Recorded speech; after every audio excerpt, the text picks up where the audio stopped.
not die for this in reference to Ferguson and black bodies.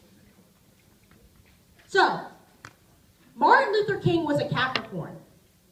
Martin Luther King Jr.'s favorite food was fried chicken, and that's why black people get made fun of for it, but so is pecan pie, so it doesn't really make any sense.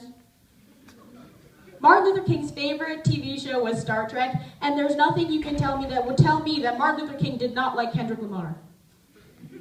Martin Luther King Jr. was a suicide survivor by the age of 12. Martin Luther King Jr. was born Michael King Jr., but him and his father both changed their name after a trip to Germany to honor Protestant leader Martin Luther.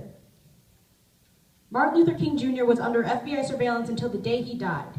In fact, after sending his wife a letter detailing the explicit affairs that Martin Luther King was often accused of having, Coretta Scott King called herself the loneliest woman in this whole entire planet, and remembered that they spent their wedding night in a funeral home.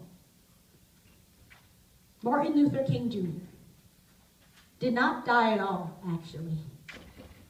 Martin Luther King Jr. was violently and brutally murdered, yes, assassinated, yes, but he did not die at all. He is not resting in peace. He is still here and breathing in this room. Every word I give you is a word of his. Every single one. Martin Luther King Jr.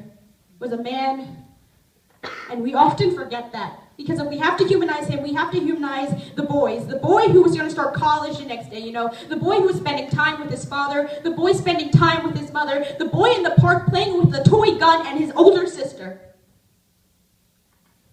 The boy who got hungry one day and bought some Skittles in Arizona. The man who tried to tell you that he couldn't breathe, but you choked it out of him instead. The man who was supposed to get married that very day. The man who took the subway train home on the wrong night. And I'm not saying all this because, a family member died, or a friend died, or a classmate died, or I'm going to have a son one day, or, maybe there's going to be a black boy around and they're going to get me. I'm not saying this because of that. I'm saying this because if anything's going to hurt you, it's going to be whoever uses a police badge or the Second Amendment to walk on water and watery graves.